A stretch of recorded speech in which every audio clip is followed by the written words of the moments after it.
So kind of an exciting day because I've finally finished what I hope is a fairly accurate reproduction of an early Lancaster Flintlock. It's 54 caliber rifled. It's got a swamp barrel.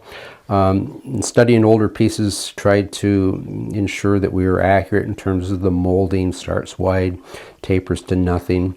We did a little bit of engraving on the side plate, or I should just say Bob Miller did a little bit of engraving. He tutored me, and we've got a thumbprint here with his initials on it.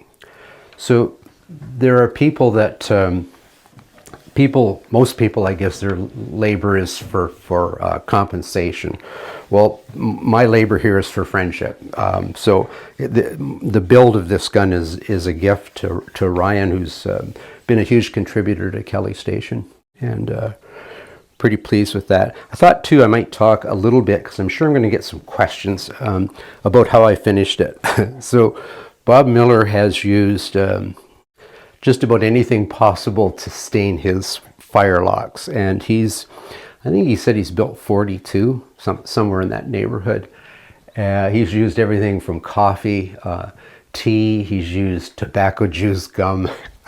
So I wasn't about to use tobacco juice gum, but it is a cherry stocked gun, and I wanted to make sure that that cherry didn't disappear, so I didn't want anything too dark. So I used the first stain was a light leather dye, and then just an oiled finish. But before I did it, when the gun was prepared, so a few modern things I employed to try to give it patina. So number one is I painted the whole firearm flat black, and then I sanded away 98% of it. So I wanted to leave spots where, if you look at original pieces, you'd see signs of shading that would have existed just from use. So try to recreate a gun that would look like it was used but not abused. And today Ryan's going to come out after. I'm going to test fire it first. I want to make sure it's safe for him to use, and then we're going to sight it in. We're going to take it out to my rifle range, and we're going to see what the thing can do. So my goal with gun building heading into the future is to perfect as much as possible. And as my friend Bob Miller again said, he's made 42 and never made a perfect one. But so my goal is to take the rudimentary skills that I've got, and that old saying, lock, stock, and barrel. Well, I want to build a gun complete from the tree to forging the barrel. And what I would like to do is, and also making all the bits of a lock. So this aspect in the blacksmith shop, I could do with a whole lot of filing, but they're a fairly complex technology, certainly for the time period. So the goal is to build that entire piece. I've got a number of really talented blacksmith friends that have decided that they'll collaborate with me on actually forging our first barrel. They say the sound in the blacksmith shop, the most familiar sound is the ring of the anvil, but the sound or the rasp of a file was certainly the second most. And a lot of making parts like that is filing, and a lot of the work involved in the barrel itself would be draw filing or drawing it shape, particularly if one decides to make a swamp barrel.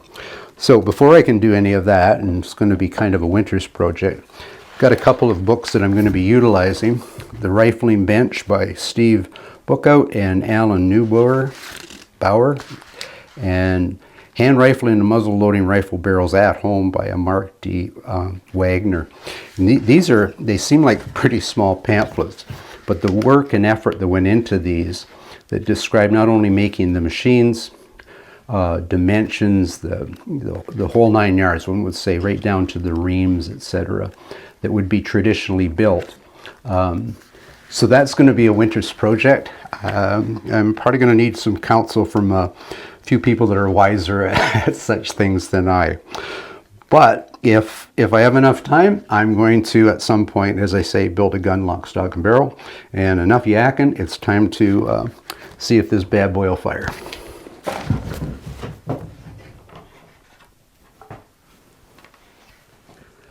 One final note on finish or patina. So I did use some modern things as I indicated. So for patina in the barrel, to get that nice charcoal gray, I've tried numerous things. But what I find is a cold blue, and I make sure the barrel's clean. I wipe it on, and almost instantly, maybe 20 seconds, 30 at the most, I wipe it down with cold water, which stops the etching. I card it out. I'll do that 2 or 3 times, and then it's finished.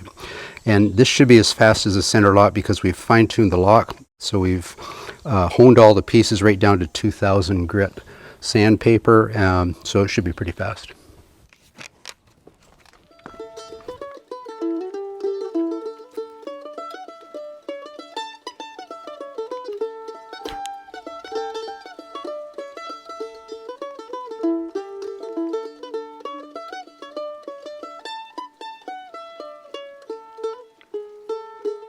I call this my bumblebee measure. It's from a buffalo horn, and I decided to put those little yellow stripes on it. But so what I'm throwing here today for this test round is 80 grains of 2F black powder. What I found with my 54 is that 80 grains gives me the best accuracy. So I was shooting in a competition, but for hunting purposes, 100 grains will actually give you over 2,000 foot-pounds of energy and over 2,000 feet per second at the muzzle, which is a lot of knockdown power.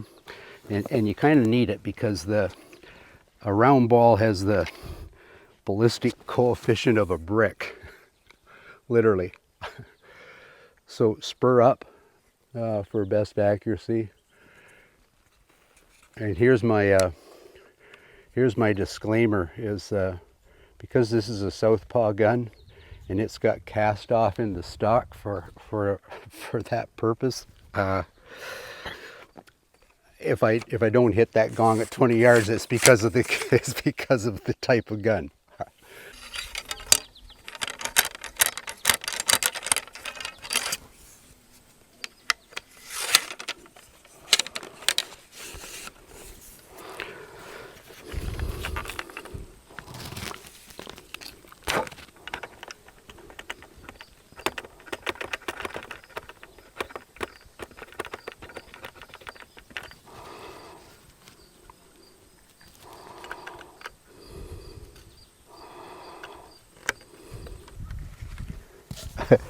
This sure feels awkward.